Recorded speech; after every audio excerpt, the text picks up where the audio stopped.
కొల్కపూడి శ్రీనివాస్, కేశినేని చిన్ని గారు ఒకరిపై ఒకరు విభేదాలు రచ్చకెక్కాయి. మీడియా పరంగా వారు బహిరంగంగానే దూషించుకుంటున్నారు.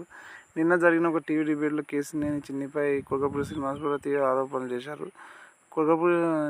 కేశినేని చిన్ని వారి మాఫియా మా కాన్స్టిట్యున్సీలో తిరగొద్దని హుకుం జారీ చేసినామని అన్నారు. ఎందుకంటే వారి ఇసుక మాఫియా, రేషన్ మాఫియా మా కాన్స్టిట్యూన్సీ అయితే మా ప్రాంతంలో ఇసుక రీచులు లేకున్నా కూడా తెలంగాణకు డంపింగ్ మా కాన్స్టిట్యూషన్ వాడుకుంటున్నారని, అటువంటి జరగొద్దని కేసీఆర్ చిన్ని గురించి తను చెప్పానని శ్రీనివాస్ గారు అన్నారు.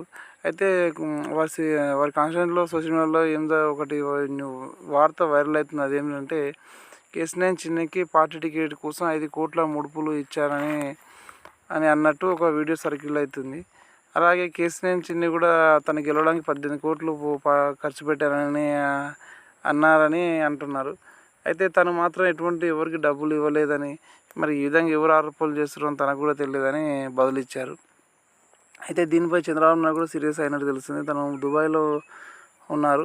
అయితే పార్టీ రాష్ట్ర అధ్యక్షుడు శ్రీనివాస్ కూడా మాట్లాడినట్టు తెలుస్తుంది. వారిద్దరిని కూర్చొని మాట్లాడబట్టి అసలు ఏం జరిగిందో తెలుసుకోమని చెప్పారని అన్నారు. అయితే పార్టీ సభ్యులు, ఎమ్మెల్యేలు ఇలా ఒకరిపై ఒకరు ఆరోపణలు చేసుకోవడం ఎంతవరకు కరెక్ట్ అనేది వారు కూడా ఆలోచించుకోవాలి. ఎందుకంటే కేసీఆర్ నాని కాదని కేసీఆర్ చిన్నికి టికెట్ చంద్రబాబు నాయుడుకి ఇచ్చారు.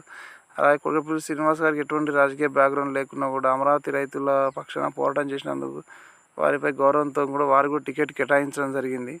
టికెట్ కేటాయించిన తర్వాత మొదటిసారిగా ఫస్ట్ టైం ఎమ్మెల్యే కూడా అయ్యారు శ్రీనివాస్ గారు. ఎమ్మెల్యే అయినప్పటి నుంచి కొన్ని విభేదాలు వస్తున్నాయి, తన పేరు ఆరోపణలు వస్తున్నాయి.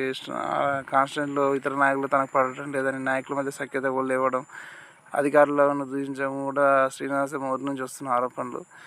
దీనిపై చంద్రబాబు నాయుడు కూడా సీరియస్గా ఉన్నారు. దీనిపై ఏదో ఒకటి యాక్షన్ తీసుకోవాలని శ్రీనివాస్ గారు సూచించని తెలుస్తుంది ఆ రాష్ట్ర అధ్యక్షునికి.